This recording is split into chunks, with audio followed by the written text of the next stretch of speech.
ฉันต้องยอมอะไรมากมายเธอถึงขนาดจะให้มีคนอื่นนี่มันก็เกินไปถึงแม้ว่าฉันรักเธอมากแค่ไหนต้องยอมสะบัดจะตัดใจจะปล่อยไปช่างเธอช่างเธอเธอเมื่อไรของเธอก็เชิญเพราะฉันก็ไม่เกี่ยวและเธอก็ไม่เกี่ยวนี่เป็นอะไรกันฉันไม่สนฉันไม่สนไปกับใครก็ตามสบายเพราะฉันก็ต้องจบและเธอก็ต้องจบไม่เอาเธออีกแล้วเข้าใจไหม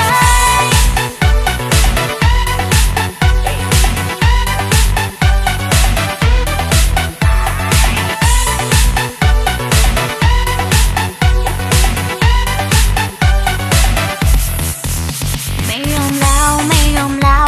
ฉันไม่ยอมอีกแล้วอยากคบแค่คนที่มีแค่ฉันเจอในเฟซเจอในไลน์ในไอจีก็เจออีกแล้วทำงี้ได้ไงได้ไงไม่เคยแค่ฉันไม่คิดว่าฉันต้องยอมอะไรมากมายสุดถึงขนาดจะให้มีคนอื่นนี่มันก็เกินไปถึงแม้ว่าฉันรักเธอมากแค่ไหนต้องยอมสะบัดจะตัดใจจะปล่อยไปช่างเธอช่างเธอเธอเมื่อไรของเธอก็เชิญเพราะฉันก็ไม่เกี่ยวและเธอก็ไม่เกี่ยวนี่เป็นอะไรกันฉันไม่สนฉันไม่สนไปกับใครก็ตามสบายเพราะฉันคงต้องจบและเธอก็ต้องจบไม่เอาเธออีกแล้วช่างเธอช่างเธอเธอเมื่อไรของเธอก็เชิญเพราะฉันก็ไม่เกี่ยวและเธอก็ไม่เกี่ยวนี่เป็นอะไรกันฉันไม่สนฉันไม่สนไปกับใครก็ตามสบายเพราะฉันคงต้องจบและเธอก็ต้องจบไม่เอาเธออีกแล้วเข้าใจไหม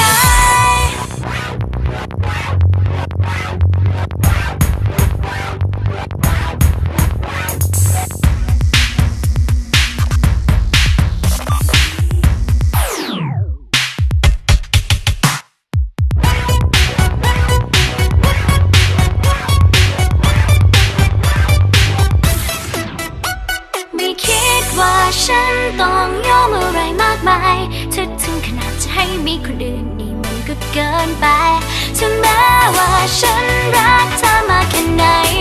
ต้องยอมสะบัดจะตัดใจจะปล่อยไปช่างเธอช่างเธอเธอเมื่อไรของเธอก็เชิญเพราะฉันก็ไม่เกี่ยวและเธอก็ไม่เกี่ยวนี่เป็นอะไรกันฉันไม่สนฉันไม่สนไปกับใครก็ตามสบายเพราะฉันก็ต้องจบและเธอก็ต้องจบไม่เอาเธออีกแล้วช่างเธอช่างเธอเธอเมื่อไรของเธอก็เชิญเพราะฉันก็ไม่เกี่ยวและเธอก็ไม่เกี่ยวนี่เป็นอะไรกันฉันไม่สนฉันไม่สนไปกับใครก็ตามสบายเพราะฉันก็ต้องจบและเธอก็ต้องจบไม่เอาเธออีกแล้วเข้าใจไหม